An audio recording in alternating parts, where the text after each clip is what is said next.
त्याचबरोबर आणखी एक महत्त्वाची बातमी मुंबईकरांसाठी आहे। मुंबईला आज ऑरेंज अलर्ट जो दिलेला होता तो आता रेड मध्ये बदललेला आहे। मुंबईला आता रेड अलर्ट घोषित केलाय। ताशी 80 ते 90 किलोमीटर वेगाने वारे वाहणार आहेत।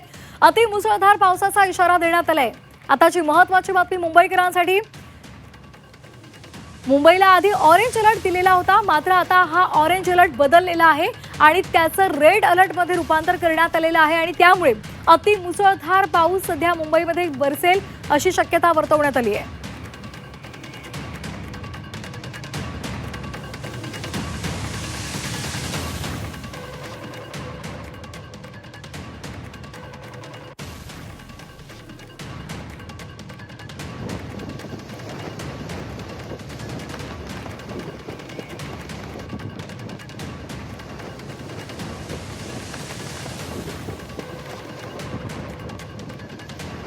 तर जोरदार सध्या पाऊस बरसतोय आणि त्यामुळे मुंबईला दिलेला ऑरेंज अलर्ट हा बदलण्यात आला आणि त्याला आता रेड अलर्ट करण्यात आलेला आहे आणि त्यामुळे येत्या काही तासांमध्ये अतिमुसळधार पाऊस होईल अशी शक्यता वर्तवली जाते।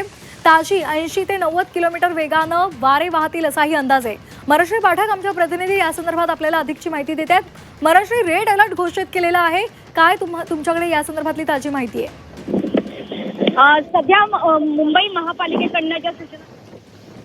सध्या मुंबई महापालिकेकडनं ज्या सूचना देण्यात आलेल्या आहेत की ऑरेंज अलर्ट याच्यापूर्वी होता, मात्र आता मुंबईमध्ये रेड अलर्ट हा घोषित करण्यात आलेला आहे।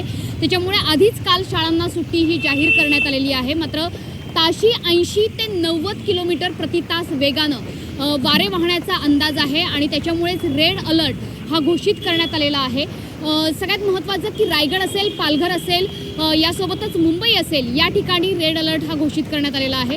त्यामुळे कालचा ऑरेंज अलर्ट मुंबईचा हा आता रेड अलर्टमध्ये बदलण्यात आला आहे। अगदी मनश्री, अशाच आमच्यासोबत जोडलेले राहा। आणखी एका बातमीसाठी आम्ही आपल्यापर्यंत येणार आहोत। आणखी एक महत्त्वाची बातमी समोर आलेली आहे।